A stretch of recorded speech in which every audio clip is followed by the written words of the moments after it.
hisgutanta karon ang iyahang transition story and of course ang iyahang advokasya alang sa LGBTQIA community dinhi sa Subo. We have this morning our own Queen, B. Orhelio. Mayong buntag, maupay nga agabi ug welcome sa GMA Regional TV Live. Please greet all our kapuso nga nakatutok kanato karong buntaga. Maayong buntag everyone, maayong buntag to you, Sas, and maupay na aga to all the viewers. Hello, thank you for this opportunity. Hi. And thank you also for granting this interview. Una sa tanan, B, Happy Pride Month! How happy are you nga matag Hunyo, gisilibrar nato ang Pride Month? Yes, Pride Month man jud every June na. And through the years, nakadako na jud siya nga celebration. Like 10 years ago, di man jud na nato fairly new. Not everyone celebrates Pride Month or not everyone knows about it. But lately, a lot of mga establishments around the city all over the country nag-celebrate na jud og Pride Month. Sakto gayud. Pride Month is really a time to celebrate and to educate as well. Mo nang hisgutan ta ang imuhang mga kaagi, B, katong wala pa ka nag-transition. Who was B. Orhelio before? B. Orhelio sa una was Robbie Orhelio. And sa una, di pa nauso ang mga terms nga LGBT or transgender. So, tanan, gay. Or bayot or bakla. Muna siya ang term sa una. Kung pato, sa unang panahon, people would consider me or I would consider myself as gay. And di pa ta long hair, di pa ta magbinabay. Kay napatay mga magtago pa ta sa atong mga pamilya o sa mga relatives. Pero para ka ni Mobi, unsa tong pinakalisod nga problema nga imuhang atubang atong panahon na?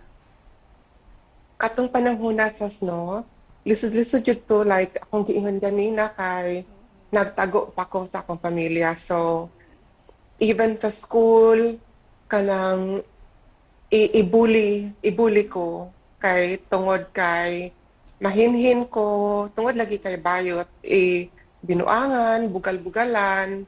Pero B, at what age ka naka-decision gayud to undergo a transition? And of course, how did you tell your family about this? I started taking hormones mga after college kasi ganahan jud ko mababae. And my parents, dili jud sila gusto. My mom, niingon jud ako mom na ako nga sige, kung gay naman jud ka, okay ra, pero dapat formal ka tan-aon, laki ka tan-aon, respetaon ka sa mga tao, di ka bugal-bugalan.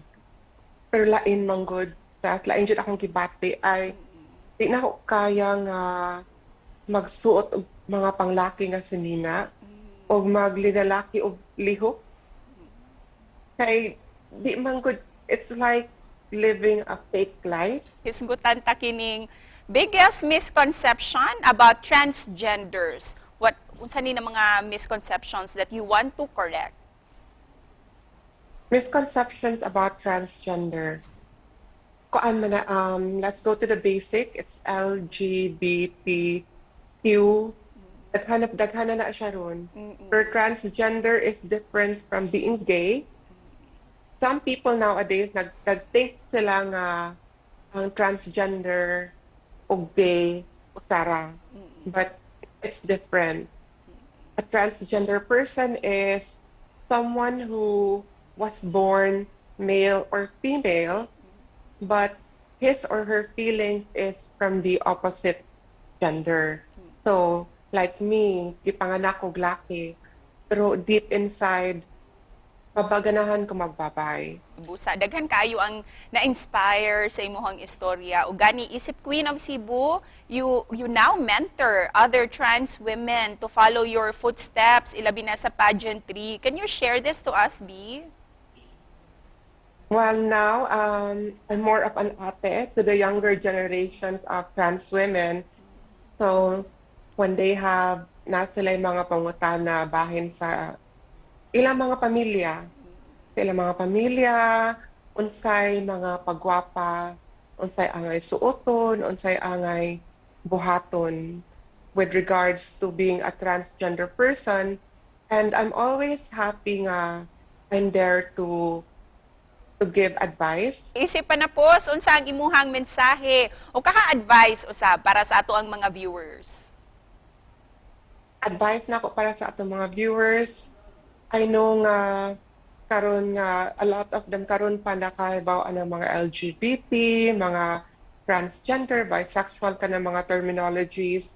I know lisod-lisod siya sabton, even myself. Sometimes maglibog gihapon ko sa mga terms.